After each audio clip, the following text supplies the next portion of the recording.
Solo clutching is an important and required skill to be able to learn how to do in competitive Fortnite as of right now, because the meta is duos. I'll be breaking down mine versus a pro player's solo clutching the most recent console cash cup.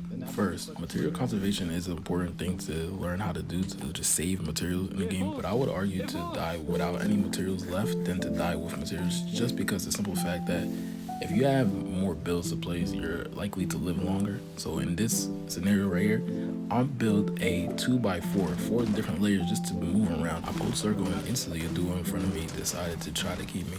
All I did was move back a layer, go up two, and went to the right one. Why?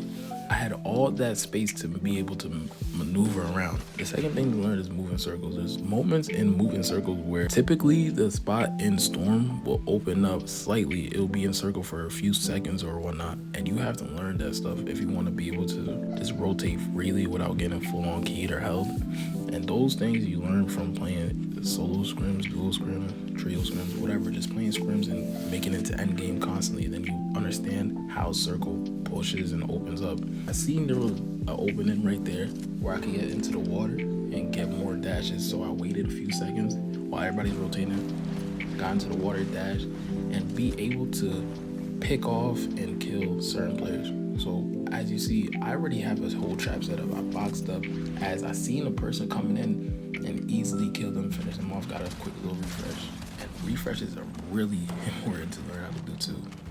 So after the kill, I'm instantly looking for rotations. But after that, I'm still looking to fight or looking to just nick off a team. Not even necessarily to fight, just to quickly kill somebody just so I could get a refresh. Because if you could get 2 to 3 refreshes as a solo, just nick off a player or two, you'll have more materials on average than every other duo, and you'll be in a better set position to play it out more than most duos. There's teams look for kills that never get one and die, and they were just desperate to key in. But since you have all these materials, you can overbuild and prolong your game. And the next thing you want to learn how to do is rotate without using many materials. So one of the best strategies I've seen, and I know it works, is just waiting until the storm's about to hit you. Go to one side, either left or right, depending on which one is dead for your game, and just fit 10 to 20 meters forward and boxing up, and then repeating that process maybe 3 to 2 times a circle.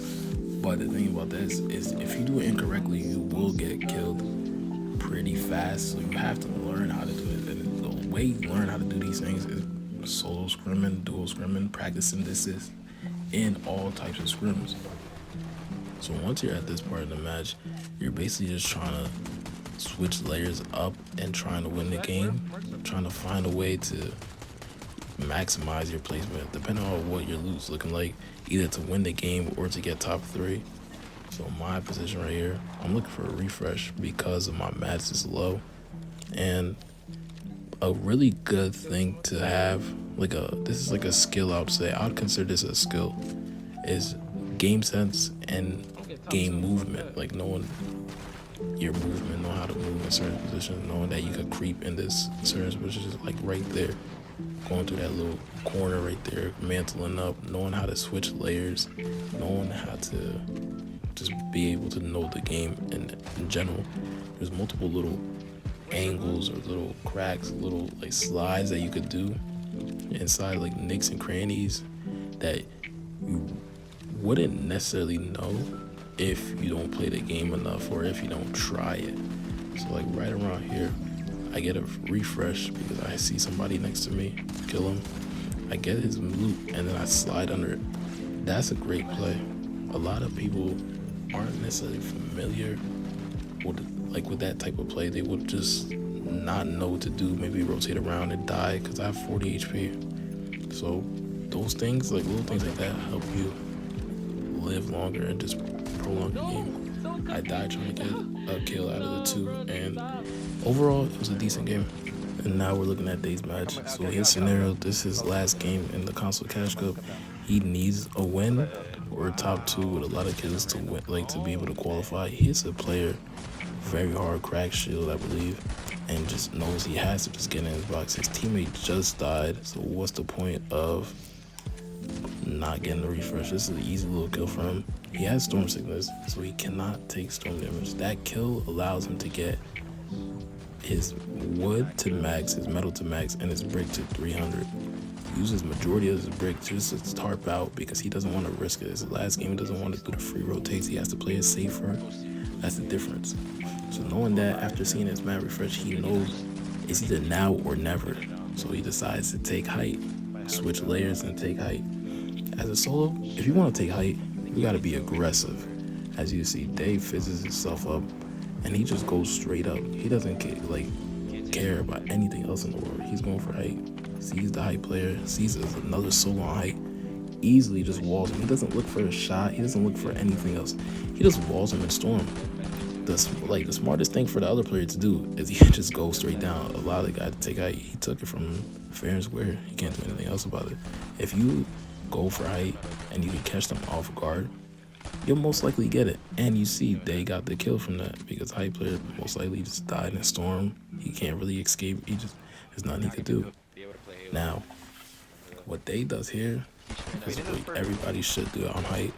Apply pressure. Just constantly shooting. There's no point in saving ammo. There's no point if you have an AR, SMG, whatever. There's no point in saving those bullets unless you really need them. But it's even then, it's like there's no point in saving them. You're on height. Spray, spray, spray. A team tries to come up. All he does is just cones them off and goes 2 layers above. Keep on the height just in case a team or the solo, whatever, a player just tries to mantle play. He's already on 2 layers higher, so they're gonna have to chop or whatever. He knows that, so he just stays on height and consistently spray. Right here is basically just an easy win for him at this point, as long as it doesn't go to heal off, and he knows that. So as he's going up on height, he sees this just drop down. He has to use his fizz, and that's what he does. He fizzes and he goes straight down. It's a 1v2. So what does they do?